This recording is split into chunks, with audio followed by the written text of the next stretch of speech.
Bonjour amis bassistes débutants. Alors aujourd'hui nous allons parler d'un thème, c'est une vidéo intermédiaire qui est la répétition. Donc la répétition, c'est à partir du moment où vous allez commencer à vouloir jouer en groupe ou quand vous allez vouloir faire un concert, par exemple un concert d'école. Donc avant ça, il y a des répétitions. Donc qu'est-ce qu'il faut pour être bien, pour arriver bien à ces répétitions, surtout à votre toute première répétition? Donc dans mon cas personnel, en fait, moi j'ai tout de suite pris des cours, j'étais dans une école, et donc il y avait deux concerts dans cette école, il y en avait une en juin et une en décembre, donc le concert d'été, le concert d'hiver. Et en fait, le concert consistait à faire un live sur une vraie scène devant un public composé entre, on va dire, 100 et 300 personnes, ce qui faisait quand même pas mal de monde pour une première scène. Hein. C'était pas, si vous voulez, un petit concert où on était au niveau du public avec quelques chaises, une vingtaine de chaises, et puis juste des très proches qui venaient voir jouer un petit peu comment ça faisait. Non, c'était vraiment plutôt sérieux. Donc c'est une vraie scène, des retours, un ingénieur du son, des conditions assez exceptionnelles hein, pour une école. Et en plus un son vraiment super quoi. Donc toute la scène était installée, voilà, en fait, et puis on faisait notre concert live, donc c'était ça qui était prévu à la fin. Mais le live, je vous en parlerai dans une autre vidéo pour faire le live, qu'est-ce qu'il faut, comment il faut être, ce qu'il faut faire, la façon, enfin bref. Ça, jouer devant des gens, ça sera une prochaine vidéo. Là, en fait, le thème, c'est vraiment la première répétition, alors je ne vais pas me disperser. Cette première répétition, comment il faut la préparer? Parce que si c'est comme moi j'ai toujours joué dans ma chambre avant de faire ma première répétition. J'avais jamais joué avec quelqu'un pendant environ 1 an et demi. Donc ça veut dire que j'ai pris des cours et mon prof m'a dit quand tu auras le niveau pour le concert, je te le dirai. À partir de ce moment-là, je te ferai les morceaux et puis ben, c'est parti. Et donc j'allais faire ces fameuses répétitions. Donc quand le niveau est arrivé, quand j'avais le niveau pour participer à ce concert, j'ai eu droit à 4 morceaux que j'ai choisi parmi une petite vingtaine. Et donc voilà, j'ai passé ces 3 mois à vraiment essayer de caler ces morceaux. Alors comment j'ai fait déjà? Déjà, je les ai beaucoup joués en cover. Ça veut dire que vous mettez le morceau original en arrière-plan et vous jouez à la basse dessus pour vraiment suivre le morceau. Et je l'ai joué un nombre incalculable de fois parce que j'étais perfectionniste, j'avais pas envie de me planter, j'avais pas envie d'être mauvais. Et donc, je le connaissais vraiment par cœur jusqu'à ce que je mette uniquement une batterie, genre drum beat, et je devais jouer tout le morceau, basse, batterie uniquement, d'accord? Donc ça voulait dire que j'avais préparé les structures, je savais exactement comment était structuré le morceau, le nombre de tournes qu'il y avait dans le refrain, dans le couplet, dans le deuxième refrain, le bridge à quel endroit, etc. Tout ça, je l'avais vraiment appris par cœur parce que je voulais vraiment arriver nickel. Il faut savoir qu'en répétition, il y avait des gens qui avaient entre 2 et 6 ans de leur propre instrument. Et donc, il y avait vraiment des niveaux différents. De toute façon, selon ce qu'on fait, on peut avoir des niveaux différents, ça pose pas de souci. Alors, donc, moi, j'étais vraiment prêt, je le connaissais vraiment par cœur dans les doigts, et j'étais un petit peu flippé parce que ben, j'allais jouer avec des gens, c'était une nouvelle expérience, puis j'avais peur d'être mauvais en fait. Hein.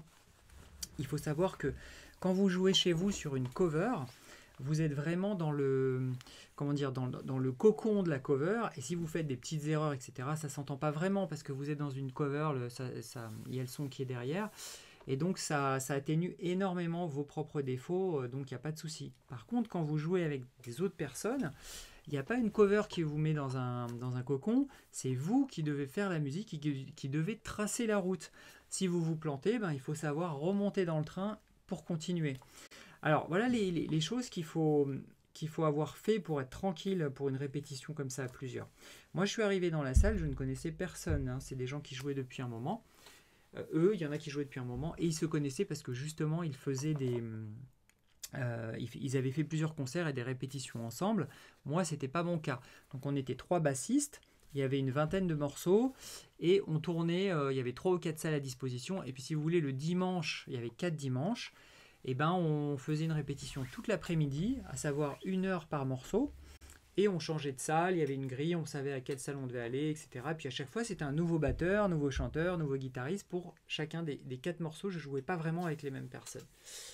Alors, quand je suis arrivé la première fois, moi, ça s'est assez bien passé, parce que déjà j'étais prêt mentalement à jouer, je connaissais mon morceau par cœur, je connaissais ma structure, et j'étais capable de faire certaines choses qui sont vraiment importantes, à savoir, si on me disait non là on commence sur le deuxième couplet, je savais où ça démarrait. Donc on était... Et ça fait gagner beaucoup de temps parce que quand on joue des fois, en fait, si vous voulez, il y a un moment dans le morceau où ça devient un petit peu compliqué. D'accord. Et puis tout le monde se plante, ou voilà, où ça se plante à droite, à gauche. Et donc, il faut travailler cette partie-là. Et quand on veut travailler cette partie-là, des fois, on a besoin de commencer un petit peu avant. D'accord. Comme ça, on se lance, et puis on arrive à cette partie, on la passe, et on peut continuer. Ok. Donc, quand on connaît bien sa structure, et qu'on vous dit, bah, tu vois, juste après le bridge, là, y a le refrain, par exemple. Là, on sait où on est. D'accord. Donc, on va dire, par exemple, bah, là, on joue le bridge, et puis on enchaîne le refrain. On sait où on est, on sait à quel endroit. Donc, on est prêt pour jouer directement. Et ça, c'est quand même un confort, ça évite du stress. Une deuxième chose, c'est que je connaissais les notes sur mon manche. Parce que c'est à ce moment-là que vous allez vous dire, ceux qui ne les connaissent pas, vous allez être embêtés. Parce que quand vous connaissez les notes sur votre manche, si jamais il y a des ajustements, parce que des fois il y a des petits ajustements de dernière minute, puis là on vous dit non, non, regarde, moi je fais un accord en mi, machin, etc. Et vous savez où est votre mi, ça va être beaucoup plus facile. D'accord. Nous, quand on faisait donc la répétition, il y avait un prof par salle qui nous aidait, qui nous guidait, etc. Mais quand on vous dit, voilà, on enchaîne 3 notes, ben là, il y a le sol, la mesure d'après, c'est le mi, après, si vous ne connaissez pas les notes sur votre manche, franchement, c'est embêtant, quoi. Déjà, voilà, on peut entre guillemets, vous le pardonner quand vous faites la première répétition, etc. Mais après, ça fait perdre du temps à tout le monde. Donc, c'est vachement bien de connaître ces notes sur le manche, de savoir jouer son morceau à la maison, même en cover et sur drum beat. Et une fois qu'on a ces 3 choses-là, déjà, on est prêt, on est bien prêt pour jouer assez tranquillement. Alors, il faut savoir que on peut être un petit peu, parfois un peu dépassé par le truc. Parce que quand on joue et qu'on balance, la batterie commence à jouer, puis qu'on commence à jouer, c'est quelque chose dont on n'a pas l'habitude. Donc ça peut déstabiliser. Les premières prises, on va dire, ça peut être un peu compliqué. Mais honnêtement, ça vient très vite, les gens normalement vous mettent à l'aise et vous allez vite avoir ce truc. Alors moi j'ai trouvé ça, honnêtement, assez grisant. Parce que j'écoutais un petit peu le son qu'on produisait ensemble et j'étais assez épaté de pouvoir faire un truc comme ça. Hein. J'avais jamais fait, que ça sonne comme ça, etc. C'était vraiment pas mal. Donc c'est pour ça que moi je vous pousse. En tout cas, vous faites comme vous voulez, hein. Il y en a pour qui c'est très compliqué, mais ça on en parlera dans une autre vidéo. C'est très compliqué parce qu'ils sont énormément stressés. Déjà jouer devant quelqu'un, c'est l'horreur. Alors imaginez faire un concert, c'est même pas la peine. Mais ça on en parlera, comment on peut gérer tout ce stress. Donc voilà, moi je voudrais vous pousser quand même parce que c'est quand même une belle finalité. Moi quand j'ai commencé à jouer, j'avais pas le live vraiment en tête. Je savais que je voulais un niveau en fait. Mais je ne m'imaginais pas encore en train de jouer, pas du tout pendant un petit moment. Et puis quand j'ai commencé à me débrouiller pas mal, c'est là où je me suis dit, putain, ça doit être quand même pas mal si je pouvais jouer avec d'autres personnes. Et c'est là en fait que notre instrument, la basse, prend toute son ampleur. Parce que si vous jouez de la basse tout seul, sans rien d'autre que votre basse, c'est pas terrible quand même. Hein. On pourrait dire qu'on pourrait s'ennuyer en fait. Bien évidemment, quand on a un niveau sympa et tout, c'est pas le cas, mais ça manque. Nous, on est vraiment un instrument pour jouer avec les autres. Vraiment, notre instrument prend toute son ampleur quand déjà la batterie se met en route, quand les instruments harmoniques, les guitares, les pianos, enfin ceux qui font par exemple des accords, se mettent en route, etc., et que vous posez votre basse, le son qui est le même sans tous ces instruments-là, mais là, le son est vraiment transformé. Hein. Je vous assure, c'est juste incroyable. Et c'est aussi ce qui vous fait vraiment monter en niveau. Ok. Alors, moi, pour trouver des groupes, pour savoir comment jouer, il y a des groupes Facebook pour ça. Sinon, il faut aller dans une école de musique. Hein. Ou, je ne sais pas, il y a des forums. Je sais, des fois, il y a des gens qui cherchent des bassistes. Les bassistes, on n'est pas nombreux. Hein. C'est pas évident. Donc, les bassistes, je pense, sont quand même assez recherchés en général. Et en plus, comme on joue dans tous les types de musique, d'autant plus. Alors ça ne veut pas dire que comme il n'y en a pas beaucoup, on nous demande, on va se contenter d'un niveau médiocre. L'idéal, c'est vraiment d'arriver et d'être capable de se caler, au moins de jouer des fondamentales vraiment propres, parce que ce sont ces notes-là sur lesquelles va s'appuyer aussi tous les autres instruments du groupe. D'accord ?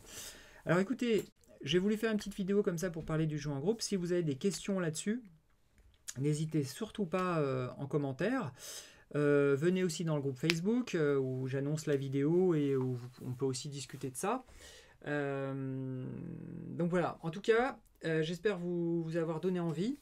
Et puis, je vous dis à bientôt pour un prochain morceau. Et amusez-vous bien. Bonne basse les amis. Bye.